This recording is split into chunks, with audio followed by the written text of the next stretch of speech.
హల్లెలూయా. ప్రభువైన యేసుక్రీస్తు వారి నామములో మీ అందరికీ శుభములు. ఈరోజు వాక్యాన్ని మనం ధ్యానం చేసుకుందామండి. ఆదికాండము 3వ అధ్యాయము 8వ వచనములో ప్రభు మన కొరకు ఏమి రాయించారో రండి చదువుకుందాం.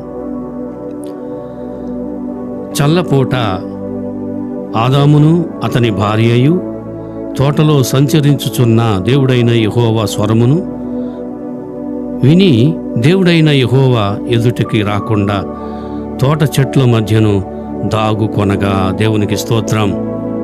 ప్రియా దేవుని బిడ్డలారా, ఈరోజు ఆదాము అంతకుముందు దేవునితో సహవాసం చేస్తూ దేవుడైన యెహోవా స్వరం వినుచుండగా మరి వారిని ఎంతగానో ప్రేమించి మరి వారి మధ్య చక్కటి సన్నిహితంగా స్నేహితుడుగా ప్రేమించి ఒక తండ్రిగా ఇలాంటి సహవాసం దేవునితో అన్యోన్యంగా కలిగి ఉన్నాడు ఆదాము. కానీ పాపం ప్రవేశించిందో దేవునితో సహవాసం కోల్పోయారు. అయితే కడపడి ఆదాముగా వచ్చినటువంటి మన ప్రభు అయిన యేసుక్రీస్తు వారు ఆయన రక్తాన్ని చిందించి మనల్ని విమోచించి ఆ యొక్క కోల్పోయినటువంటి సహవాసాన్ని తిరిగి మనకు అనుగ్రహించారండి. ఈ రోజున దేవునితో సహవాసం చేసేటువంటి మంచి ధన్యత ప్రభు మనకిచ్చాడంటే మన మీద ఇంకా ఆయన కనికరం చూపిస్తున్నాడు. కాబట్టి ఈ రోజున ఎంతమంది ప్రార్థన చేస్తున్నారు, దేవునితో ఎంతమంది సహవాసంగా ఉన్నారో మనం ఒక్కసారి ఆలోచన చేయాలి. ప్రియా దేవుని బిడ్డలారా, మరి ప్రార్థన అంటే దేవునితో సహవాసం,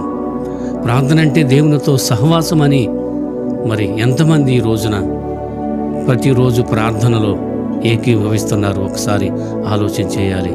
ప్రియా దేవుని బిడ్డలారా, ప్రతిరోజు కూడా దేవునితో సహవాసం చేస్తూ దేవుడిచ్చేటువంటి ఆశీర్వాదాలు పొందుకోవాలని ఈ రోజున ఈ వాక్యాన్ని మనం చదువుతున్నాం, తెలుసుకోవాలి. అట్టి కృప ప్రభు మనందరికీ దయచేయనుగాక. దేవుడు తన యొక్క లేఖన భాగాన్ని దీవించునుగాక. చిన్న ప్రార్థన చేసి మనం ముందుకు సాగుదామండి.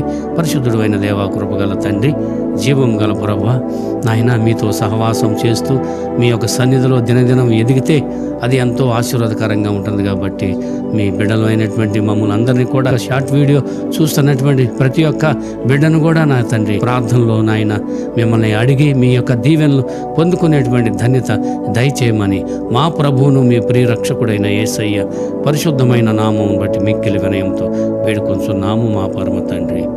ఆమేన్, ఆమేన్.